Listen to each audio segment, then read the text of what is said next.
Funding for this series has been provided by the Corporation for Public Broadcasting, this station, and other public television stations.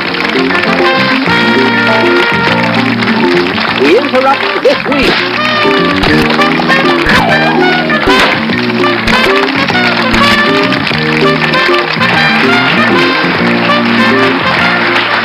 Good evening. We interrupt a crowded week, the week ending December 8th. It was a week when General William Westmoreland, always looking on the bright side, said that medical advances due to the Vietnam War have saved more lives than the 1.6 million lost in the conflict. So cheer up, World War III may provide a cure for cancer. It was a heartening week, a week when we learned of a computer in a shopping mall in New Hampshire, which you feed a person's age and sex, a price range, and something called a probable product category, and it tells you what to give them for Christmas. Why not? After all, it's the thought that counts. It was a week when the Boy Scouts of America cancelled their summer jamboree, scheduled to take place in Iran, depriving thousands of youths of a major opportunity to practice first aid. It was a week when we learned that they're now selling King Tut whiskey, so we can all go out and get embalmed. It was a week when the Supreme Court ruled that an airline may fire a stewardess for being overweight, giving a whole new meaning to the term excess baggage. And it was a week when an elderly man with bad hearing and cataract sued the state of Michigan to get his 5th learner's permit. On a test drive with the judge, he turned left into oncoming traffic, he made wide turns, he nearly collided with parked cars, he signaled turns and kept going straight, and he drove 10 miles too slowly. But the judge gave him his permit because he did better in the second half, and nobody's perfect. Now, to answer questions on these and all the other important issues in the week's news, we have two teams of formidable experts. Our home team, Miss Eugenie Ross-Lemming, returns, co-producer and writer of Mary Hartman, back with us after finishing a screenplay for Paramount Pictures. Jeffrey Greenfield and Richard Reeves.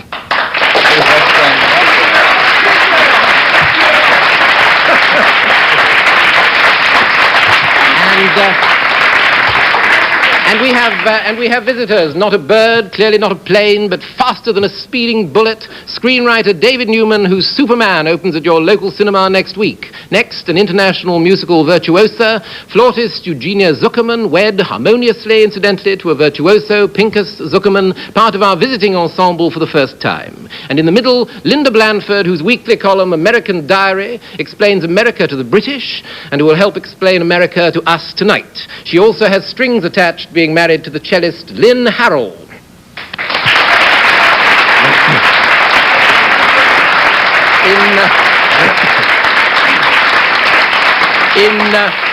In order to add a sense of drama to the whole affair, I shall award points to teams who give correct answers or to teams who are evasive in an inventive, charming, or provocative manner. Rather pleasant bells for the visitors and rather unpleasant buzzers for the home side indicate readiness to answer. Those are all the rules except to say that my decisions will be arbitrary, prejudiced, and final.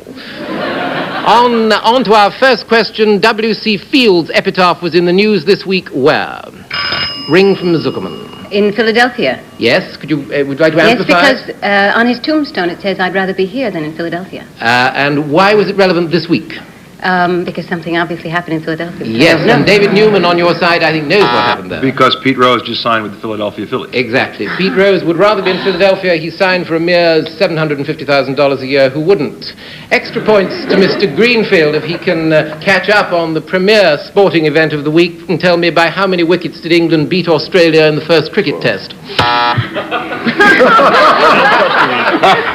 It was 4 overs before tea. It was a fine victory, 7 wickets for England, no points to Mr. Greenfield. Oh, well. Two jointly owned by the visiting side, and we go on now to a visual clue. 2 American political image makers and media maestros, David Garth, who previously glorified John Lindsay and Hugh Carey, and Joseph Napolitan, who touted the late Hubert Humphrey, had presidential clients. No, that's not the question, Richard.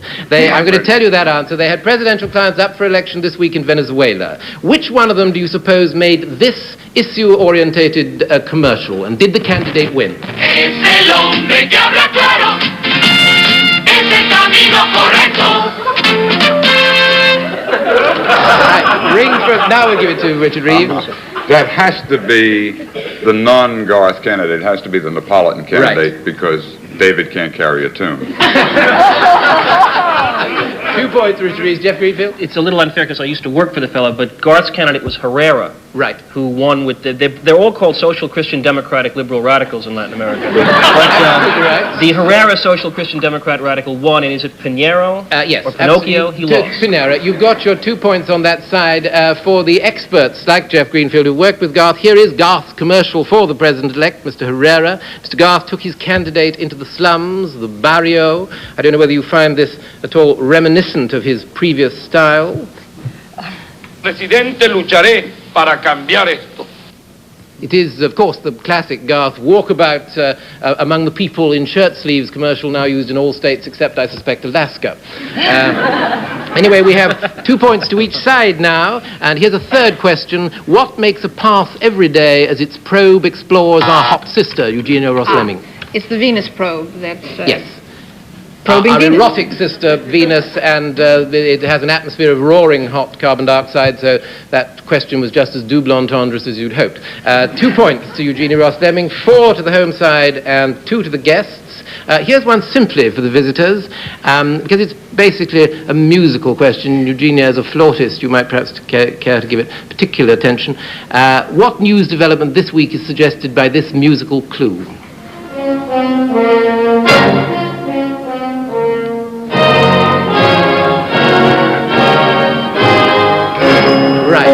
Right. She knows it's not Melancholy Baby. What is it? That's from Greece. No, it's Tchaikovsky's first piano concerto, played, I would assume, by Van Cliburn in the world's most popular recording, because the conductor is Kirill Kondrashin, who this week went Dutch. Absolutely right. That's there were 4 points during that question to be gained, and you gained all 4 of them. 4 points to the visitors, taking them to 6 for the home side.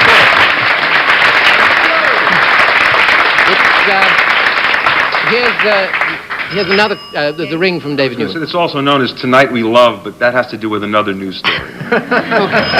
Most news stories, yes. Also in the paper, Tchaikovsky first, because Lauren Hollander was trying to practice Brahms second. This is in the New York Times, and he had to cease and desist because the sculptor below him wanted peace and quiet, so he had to play Tchaikovsky. I think that's one for a bonus, the inside track news. One more point. It's time for another question. It is third behind GM and Exxon in earnings, but it is never mentioned on Wall Street Week in Review. What is it? It is a joint venture. It is third behind GM and Exxon in earnings, a joint... Yes? Drug traffic in... Yes, the national marijuana trade. You're absolutely right. You get 2 points. Has the gross earnings of $48 billion a year. It's our third biggest industry. If they'd only get it together, they'd be perfect underwriters for this show. According to the Department of Commerce, Dr. Peter Bourne this week said in Florida, it's even bigger than tourism, so put that in your pipe and smoke it. 2 points for Eugenia. Yes, Richard. Dr. Bourne did, and that's why he's in Florida. 1 extra point for Richard Reeves for relevance. Despite a new bumper crop, the costs stayed high. Jeff Greenfield? Well, the automobile industry under federal Standards. thank you, statute is the word I'm looking for, having only been in law school 3 years, put out the new bumpers, which an insurance institute said had exactly the same resistance as the old bumpers, which is to say at 5 miles an hour you go bankrupt trying to pay for it. Right, and they, in fact, yes, Linda. The same question could go for the fact that the Russian potato crop was a bumper one ever and the price has gone higher and higher. Yes, but it wouldn't fit our visual clue, which I'm about to show you now. Let's see one of those bumpers going. They're really rather attractive little things. There it goes. Boom. It doesn't only happen to Ford Fairmont. According to the Insurance Institute of Highway Safety, crashes at a modest 5 miles per hour cost up to $220 in repairs. Crashes at 10 miles per hour go up to $1,000. Yes. I agree with my teammate. It seems to me if you can buy a lemon, you can buy a potato. I like the old New Yorker joke about the thing I hate about parking is a little crash at the end. Who got those points? Jeff Greenfield got 2 points that time. A ship in the desert was in the news this week. A ship in the desert was in the news. I'll give you a clue. The underground will go underwater. Eugenia. Is that also, it pertains to the Sphinx, whose nose is out of joint because Nope. they're being eaten away? No, it is conceivable we might have a question about the Sphinx later. But you'd be on closer ground with up periscope on this one. The Linda. Fatah has the PLO has got its first submarine called Fatah that they got from Gaddafi, which it was originally built for Yugoslavia. 2 points to Linda Blandford. Perfectly correct. Presumably its first task is to torpedo the Middle East peace talks. Who invoked antiquity for the sake of posterity this week? Linda. Well, Jeannie was pressing too. Oh, you can say it. All Let's right. say it together. President Carter. Generous girl. In Alaska. Yes, President Carter. We have a little picture of Alaska guaranteed to produce ours, which we were going to show you if you hadn't got it straight away. President Carter, here it is. President Carter used the Antiquities Act of 1906 to declare 56 million acres of Alaska to be national monuments. Right, that's 2 points to the visitors, and the total goes to 11 for the visitors, 9 for the home side. In Chicago, people were on the lookout for a rosy body with a white abdomen. Eugenia. The Ross seagull. It was an ornithological miracle. It had a red belly, black legs, and white wings, and if it didn't, it still is. It also had beady eyes and skinny legs, no one we know. 2 points to Eugenia Zuckerman. And the city Richard council plans to give it a 40% raise. 13 to the guests, 9 to the home side, to bring them up to double figures, 1 to Richard Reeves for that. And here's another question for which we have a visual clue if you don't immediately solve the question. Who had a career in nursing and is now nursing a career? Buzz from Eugenia or Fleming? Betty Hutton. Nope. She sang I Cried for You to Jimmy Carter this week. She wasn't Midge Costanza or Peter Bourne. Yes, it was one of those people that was honored at Kennedy Center. Not quite. Let me Alberta Hunter? Alberta Hunter, and here is the marvelous Alberta Hunter, famous jazz singer who turned to nursing. Sing. Double jointed, rough and ready man.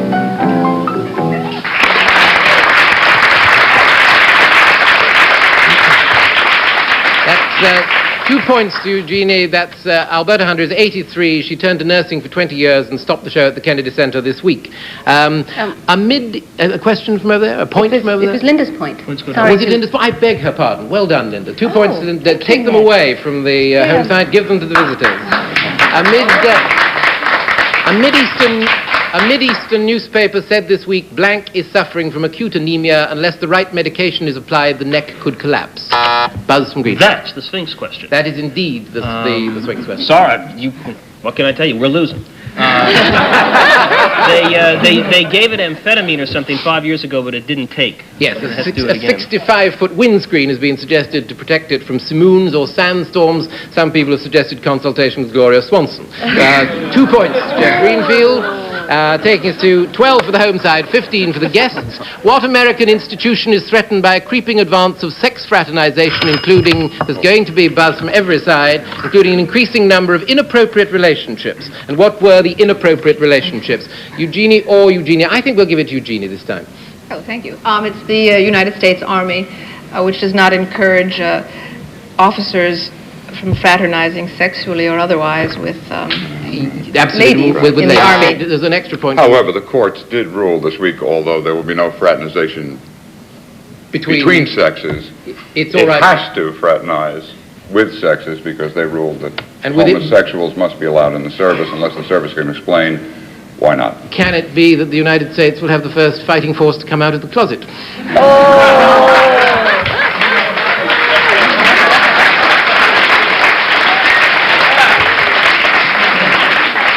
Yes, Jeffrey? Well, I was going to say that apparently it's not okay for a superior officer to say at ease, but about face is all right.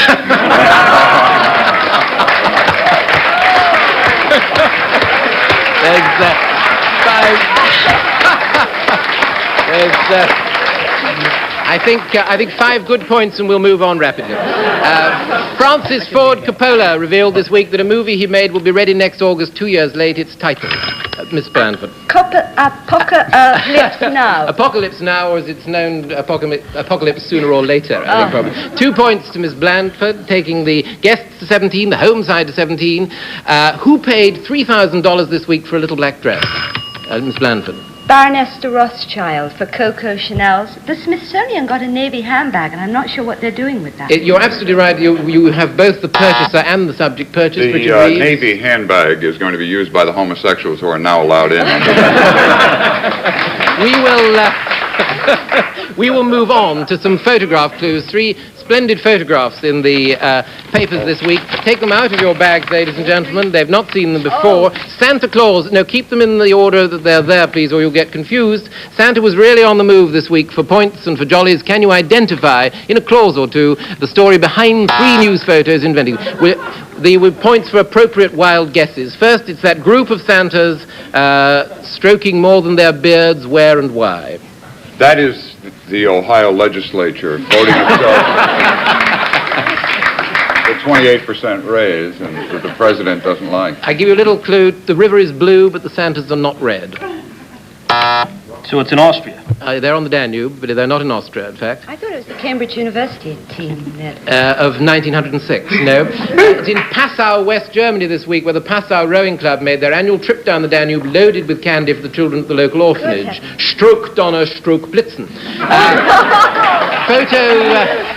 Photo number 2, Santa in a tree. Even Santa has hang-ups. How did this one happen? David Newman. That was a Santa, I believe, upstate New York, who was about to descend on something like a shopping center and miscued and landed in the awkward position you find him in. He's Santa Ed Getwald. It was, in fact, in Pennsylvania. He was on a sort of upstate New York. Very similar countryside. He hung there while he was rescued unharmed by local firemen. Score 1 more for the Federal Aviation Authority.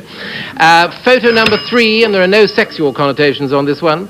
Where and why was this too frisky Santa frisked for concealed goodies? Linda. He was a Hare Krishna Santa in Cleveland, and he got very aggressive when a jeweler wouldn't give him money. Yes, it was Akron, Ohio, actually, but you get your 2 points for that, and they're brilliantly done on those photographs. We go on to a non-visual question. Where did a bruise lead to a break this week? We did what? 19 to the guest at the moment, 17. Where did a bruise lead to a break? Ms. Zuckerman. Could that be the Bulgarians who were evicted by the Egyptians? Absolutely right. There. Do you want me to explain it? Yes, please.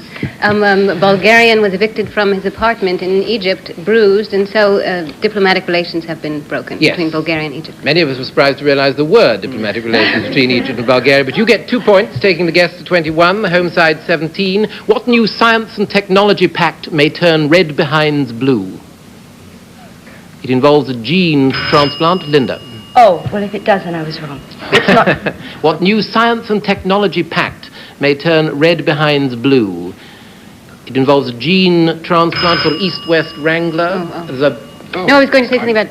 I think Richard Reeves is on the... Yes, it must be the sale of denim or dungarees to Eastern Europe and Russia. Russia, particularly Bluebell Incorporated, have agreed to provide technical assistance in the manufacture of dungarees in Russia. 2 points to Richard Reeves. And people say that we're falling behind. And now a visual clue about a festive occasion south of the border. Wait, please, for the film. Who is the happy birthday person in this happy scene?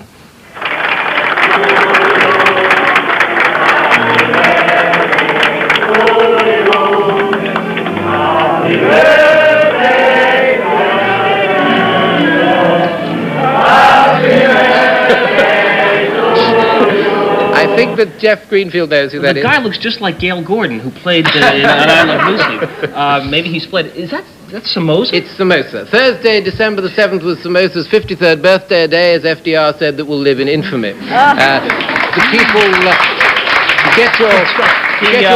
He blew out the Candelistas. I think there's a pun there somewhere. You get your 2 points, and they compromise all the Nicaraguans who were prepared to wish him happy birthday, in fact. That takes the home side to 21, the guests 21, and what advertisement turned Harvard crimson this week? Jeff Greenfield was first, I think, David. Sounds like crickets. A Playboy photographer wanted to put an ad in the Harvard Crimson to audition prospective playmates, and it was considered to be non-feminist. So they had to put the ad in a Boston newspaper, and dozens of co-eds knocked down the guy's door. Yes, absolutely. The Boston Globe drew some 50 phone calls for their advertisements, as they say in Harvard Veritas. 2 points to Jeff Greenfield. Taking the home side to 23. A comment from the ladies over there? No comment. No. They I'm not crying. It's the contact. You just knew the answer as well. Right. 23 to the home side, 21 to the guests. For the first time in 480 years, there will be less Christmas music in Vienna. Due to what minor regulations? Less Christmas music in Vienna due to what minor regulations? This probably relates to the Vienna Boys Choir. Yes. Contrary to popular belief, they hit puberty and their voice changed. No, it must be that the work permits, they wouldn't let them stay up late at night or something like that. A Vienna newspaper pointed out that there was a 30-year-old law forbidding children under 14 to work for money. It was aimed at the coal mining industry, but it applies to the Vienna Boys Choir. So for the first time since the days of the Emperor Charlemagne, they will not sing a Christmas concert, and if they insist on singing, we have ways of making them shut up. 2 points to Greenfield, 25 to the home, 21 to the guests, and Thanks, little Mom. enthusiasm from Mother. Yes. Why is the Carter administration's record no longer spotless? Ring from Linda. Is it because they couldn't get the radio spots, there was a mechanical failure? No, they're sending out radio spots. Yes, but they didn't work. Oh, we have one. If you'd like to listen to one, I can show you that they are, in fact, working. They started on Thursday. It's because they're working so well. Right, exactly. 3 points for double think. Right on. And,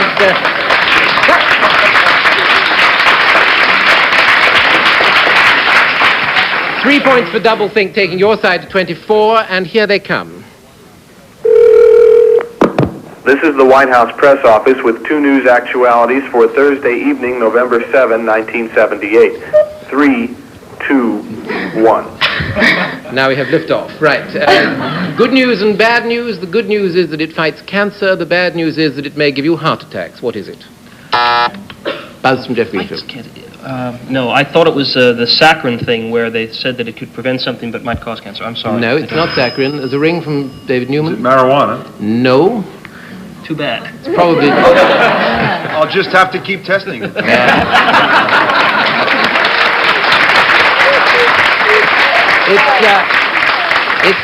It is in fact cholesterol. Researchers in Bar Harbor, Maine have determined that cholesterol manufactured by the body helps destroy tumor cells. Body cholesterol, they tell us, is different from food cholesterol, the kind that blocks the arteries until all the facts are known in don't butter up a loved one. Now, who created a government to overthrow the government they created this week? Cambodia?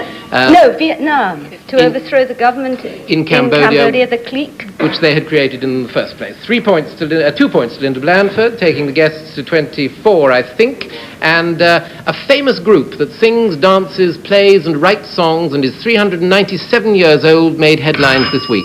Eugenia. Well, that would be the total age of Mr. Rubinstein, Marian Anderson, and who was the other one? Fred Astaire? Yes, and there are 2 more. Fred Astaire, George Balanchine. And George Balanchine. one more. And Rogers. Richard Rogers. Richard Rogers. Absolutely. The girls have gotten together.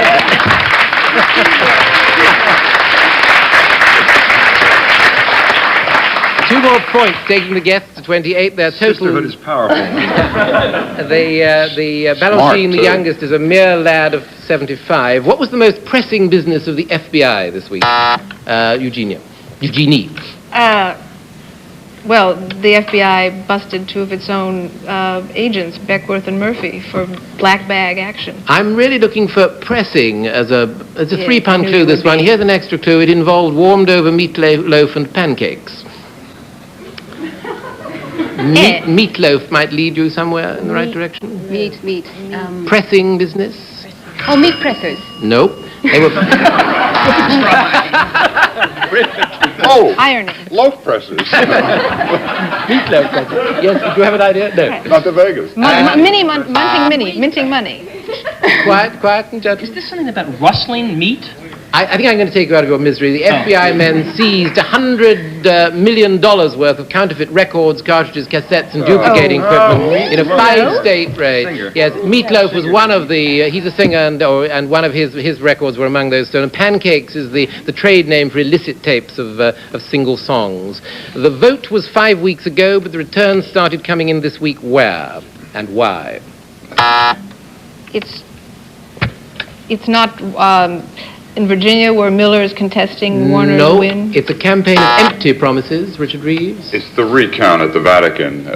When they realize the Pope really is Polish, they now...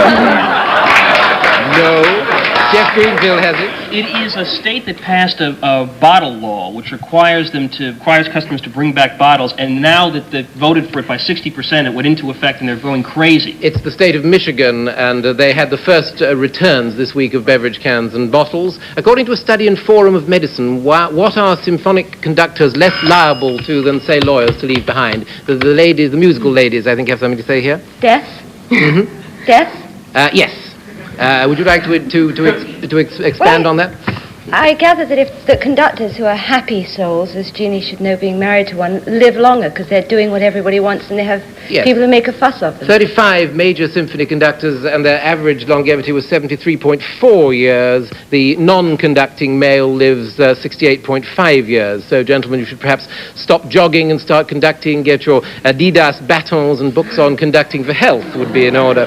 2 points to Linda Blanford. And who said this about what? The American people have immediately accepted the idea that one man can brainwash 900 human beings into mass suicide, but will not accept that a ruthless group could brainwash one little girl by torture, degradation, and confinement. Jeff Greenfield, I think, got in ahead of time. John Wayne, in a mail... Yes, don't snicker, folks.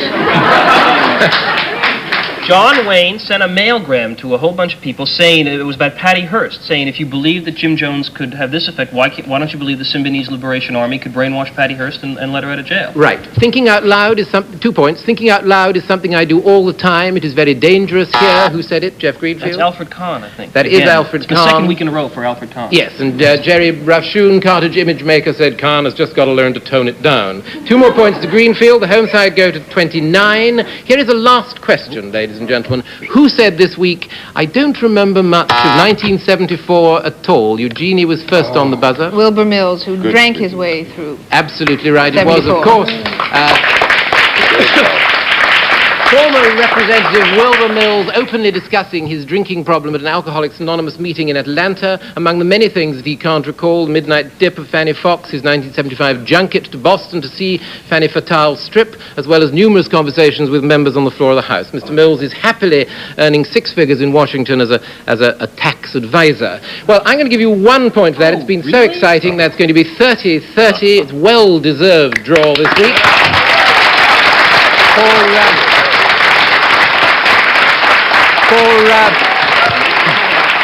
For this side, for the ladies, to the visiting side, we award a night on the town with Sid Vicious. To the resident side, an Iranian Christmas party in your own home, catered by Sheikh Ayatollah. Our guests next week will be Morley Safer of 60 Minutes, Jessica Savage of NBC News, and the witty and whimsical David Steinberg of No Fixed Abode. For those of you who've played the game at home, write in and tell us, because if you've scored more, we will send the winner a one-way ticket to South America, escorted by Mark Lane. Good night.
Funding for this series has been provided by the Corporation for Public Broadcasting, this station and other public television stations.